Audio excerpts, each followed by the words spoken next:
भक्तों, आज हम आपको बताएंगे कि भगवान श्री कृष्ण जब गोकुल में थे तब क्या क्या अपनी लीलाएं करते थे। जब भगवान 1 साल से कम उम्र के थे तब राम और श्याम दोनों ही घुटनों और हाथों के बल चल चल कर गोकुल में खेलने लगे थे। दोनों भाई अपने नन्हे नन्हे पाँवों को गोकुल की कीचड़ में घसीटते हुए चलते। उस समय उनके पाँव और कमर के घुंघरू रुनझुन बजने लगते। वह शब्द बड़ा ही भला मालूम पड़ता। वे दोनों स्वयं वह ध्वनि सुनकर खिल उठते। कभी वे रास्ते चलते चलते किसी अज्ञात व्यक्ति के पीछे हो लेते, फिर जब देखते कि अरे यह तो कोई दूसरा है, तब छक से रह जाते और डरकर अपनी माताओं रोहिणी और यशोदा जी के पास लौट आते। माता जी यह सब देखकर स्नेह से भर जाती। जब माताएं उन्हें दूध पिलाती थीं तब वे बीच बीच में मुस्कुरा मुस्कुरा कर अपनी माताओं की ओर देखने लगते थे।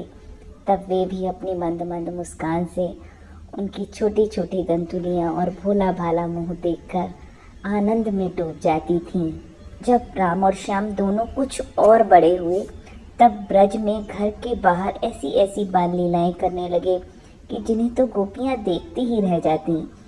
जब वे किसी बैठे हुए बछड़े की पूंछ पकड़ लेते और बछड़े डरकर इधर उधर भागते, तब वे दोनों और भी जोर से पूंछ पकड़ लेते और बछड़े उन्हें घसीटते हुए दौड़ने लगते। गोपियां अपने घर का काम धंधा छोड़कर यही सब देखती रहती और हंसते हंसते लोटपोट होकर परम आनंद में मगन हो जाती। कन्हैया और बलदाऊ दोनों ही बड़े चंचल और बड़े खिलाड़ी थे। वे कहीं हरिन, गाय आदि सींग वाले पशुओं के पास दौड़े जाते तो कहीं धधकती हुई आग से खेलने के लिए कूद पड़ते। कभी दांत से काटने वाले कुत्तों के पास पहुंच जाते तो कभी आंख बचाकर तलवार उठा लेते।